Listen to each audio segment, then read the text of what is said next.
E aí, pessoal? Tudo pronto para mais um mergulho profundo.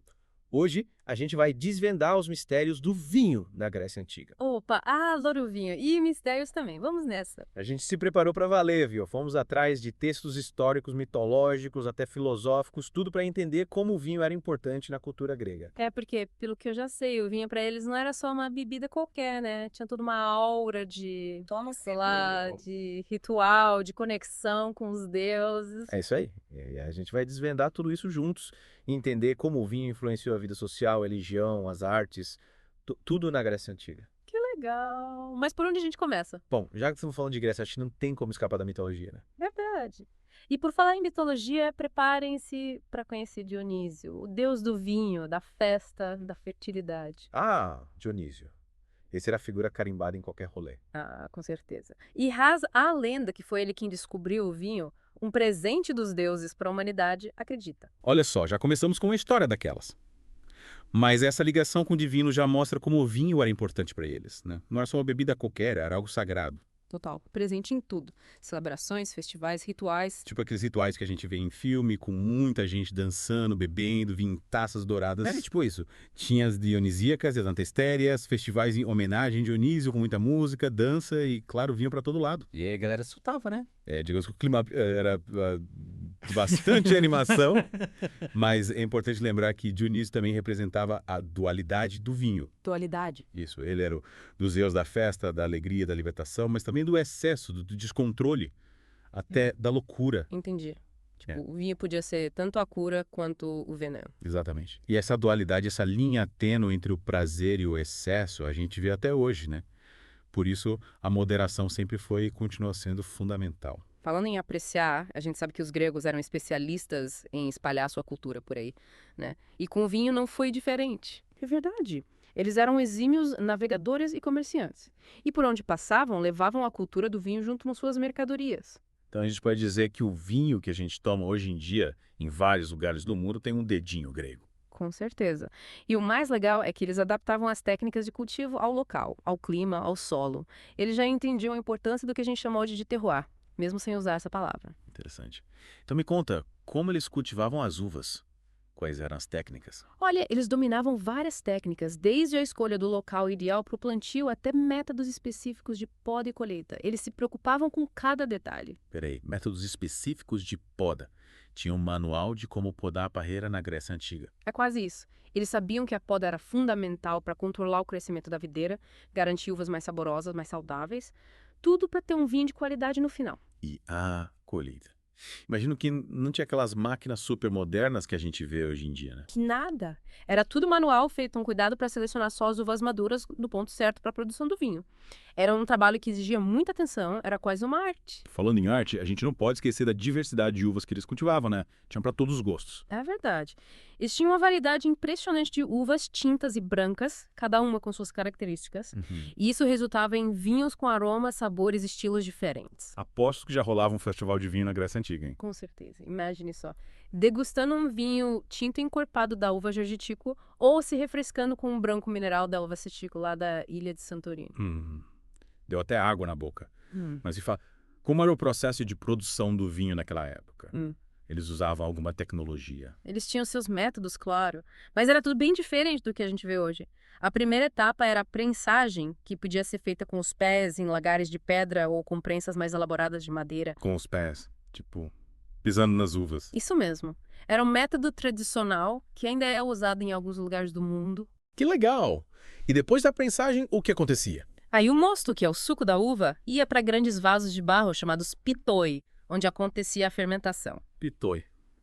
Que nome diferente. E como eles faziam para controlar a temperatura sem geladeira? Eles enterravam os pitoi no solo. Essa técnica ajudava a manter a temperatura ideal para a fermentação. Olha só, a galera já era expert em bioconstrução e depois da fermentação, como era o armazenamento. Eles usavam ânforas de barro, seladas com resina austeira para evitar a oxidação. E essas ânforas ficavam guardadas em locais frescos e escuros para garantir que o vinho envelhecesse da melhor maneira possível. Nossa, que processo complexo. Mas me fala, eles usavam algum tipo de aditivo no vinho? Usavam sim. Mel, ervas, especiarias. Tudo para dar mais sabor, aroma e até conservar a bebida.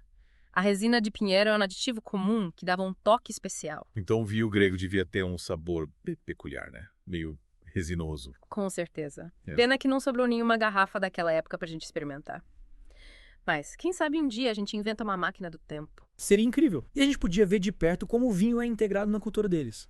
Porque, pelo que a gente já viu, era algo presente em tudo, né? Sem dúvida, o vinho permeava todos os aspectos da vida social, cultural e religiosa dos gregos. Tinha até leis e costumes específicos Mas, relacionados à bebida. Sim, né? sério. Leis por vinho. Que interessante. Mas a gente vai falar sobre isso mais pra frente, porque agora, infelizmente, a gente precisa dar uma pausa na nossa viagem. Ah, que pena. Mas prometo que a gente volta logo para continuar desvendando os mistérios do vinho na Grécia Antiga. Fiquem ligados. E aí, pessoal? De volta para nossa viagem pela Grécia Antiga, a gente já viu que o vinho era tipo, uau, super importante para eles, né? Mas agora, vamos ao que interessa. Os tipos de vinhos que eles faziam e bebiam. É isso aí. A gente já sabe que eles eram feras no cultivo das uvas, dominavam várias técnicas, mas e o resultado final? Como eram os vinhos da Grécia Antiga? Boa pergunta. A gente pode imaginar que, sem toda a tecnologia de hoje, o sabor devia ser bem diferente. Mais rústico, mais natural, sabe? Mais autêntico. Isso. E, falando em variedade, eles produziam vários tipos. Tintos, brancos, rosés, secos, doces, até fortificados. Caramba, quanta opção. Me conta mais sobre cada um desses vinhos. Os tintos, por exemplo, deviam ser bem encorpados, com taninos fortes, bem diferentes dos tintos leves que a gente encontra hoje. Nossa, diz ser um vinho potente. Combina com a Grécia Antiga, né? Forte, imponente. Verdade. Imagina só, esses tintos harmonizando com a comida da época, com carnes, especiarias. Deu até água na boca. E os brancos? Os brancos eram mais leves, refrescantes, com bastante acidez, aromas minerais, florais, perfeitos para o calor da Grécia. Imagina, tomando um vinho branco geladinho com vista pro mar. E não podemos esquecer dos rosés, já existiam naquela época. Eram mais leves, com aromas delicados de frutas vermelhas. Rosés na Grécia Antiga. Chique demais. E os doces? Tinha também. Eles faziam os vinhos doces de várias maneiras, mas uma delas era deixar as uvas secarem ao sol para concentrar o açúcar. Interessante.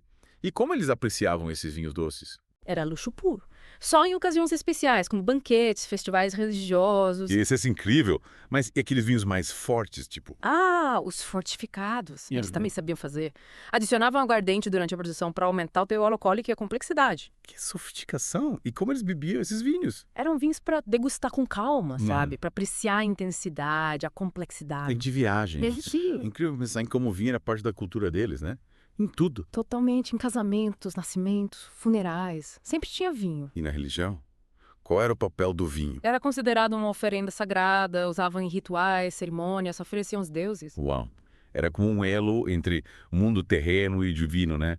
E na arte, na literatura, o vinho aparecia. Claro, em pinturas, esculturas, poemas, peças de teatro. Era símbolo de alegria, fertilidade e poder.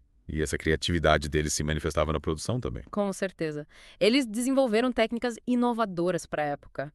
Desde a escolha do local para plantar as videiras até os métodos de fermentação. E a gente aqui, no século XXI, colhendo os frutos dessa sabedoria. Mas me explica melhor, quais eram os segredos deles para fazer vinhos tão especiais? Um dos segredos era a atenção a cada etapa, desde a escolha do lugar, do solo, até a colheita manual no tempo certo. Então ele já sacava a importância do terroir. Incrível. E depois da colheita. Aí vinha a prensagem, que podia ser com os pés ou com prensa, depois a fermentação em vasos de barro enterrados no solo. A gente já viu que eles mandavam bem na bioconstrução e a conservação. Eram ânforas de barro, seladas com resina ou cera e guardadas em locais frescos, escuros, para envelhecer. Parecem alquimistas do vinho. Mas e na hora de beber, eles tomavam puro! Era como misturar com água, principalmente nos banquetes. Era sinal de civilidade, moderação. Olha só. E as taças? Tinham vários tipos de taças e jarras, cada uma com um uso. Vejo na cena. Um banquete, com os gregos conversando, bebendo vinho em suas taças. Que vibe, né? E essa cultura de apreciar o vinho, de harmonizar com a comida, com a vida, é uma herança que a gente tem que valorizar. Verdade. E será que essa herança se reflete na produção de vinho hoje em dia? Sem dúvida. A influência da Grécia Antiga é enorme. Vemos isso no resgate de uvas antigas, no uso de ânforas, na busca por vinhos mais naturais. Então podemos dizer que os gregos antigos influenciam a produção de vinho até hoje. Totalmente. E a Grécia, com sua tradição milenar, é uma referência para muitos produtores. E a qualidade dos vinhos gregos modernos acompanha essa tradição. Com certeza. A Grécia produz vinhos maravilhosos que expressam a história, a cultura do país. Deu até vontade de experimentar. Mas além da produção, o que mais herdamos da cultura do vinho da Grécia Antiga? Acho que o principal é a forma como eles celebravam o vinho. Ele era parte da vida social, dos rituais, das refeições. Era a cola que unia tudo. Exatamente. E essa cultura de apreciar o vinho, de harmonizar com a comida, com a companhia, com a vida, isso é algo que a gente herdou deles. E que a gente tem que manter viva, né? Afinal, vinho é cultura, é prazer, é celebrar a vida. E brindar a vida com um bom vinho é um hábito que a gente aprendeu com os gregos. Com certeza. E com esse brinde à Grécia, ao vinho, à vida, de volta para nossa viagem. Já falamos dos mitos, das técnicas, dos costumes, mas e aí, o que ficou da Grécia Antiga no mundo do vinho hoje, colega? É verdade, né? A gente viajou no tempo, imaginou os sabores, entendeu a importância do vinho para eles, mas e o impacto disso tudo no vinho que a gente bebe hoje? É hora de conectar passado e presente e ver como a Grécia Antiga ainda influencia a gente. Tipo, eles foram os pioneiros, a base de tudo. Sem dúvida. E a influência vai além das técnicas, tem a ver com a filosofia de produção. Muitos produtores hoje se inspiram nos gregos. Interessante. Como assim? Hoje tem uma galera que busca vinhos mais naturais, com menos intervenção. Fermentação espontânea, menos sulfitos, valorizar o terroir. Isso tem raízes na Grécia Antiga. Entendi. Eles não tinham a tecnologia de hoje, então o vinho era naturalmente mais puro. É isso. Eles viam o vinho como um presente da natureza, sabe? E essa visão, essa busca pela autenticidade, inspira muita gente hoje em dia. Então, tipo, gregos estão ditando moda no mundo do vinho. De certa forma, sim. Tem gente resgatando técnicas antigas, usando uvas nativas, experimentando com ânforas de barro. É como redescobrir a sabedoria dele. E a Grécia, como berço do vinho, deve ser uma referência, né? Total. Uma tradição milenar, uvas únicas, terroirs incríveis.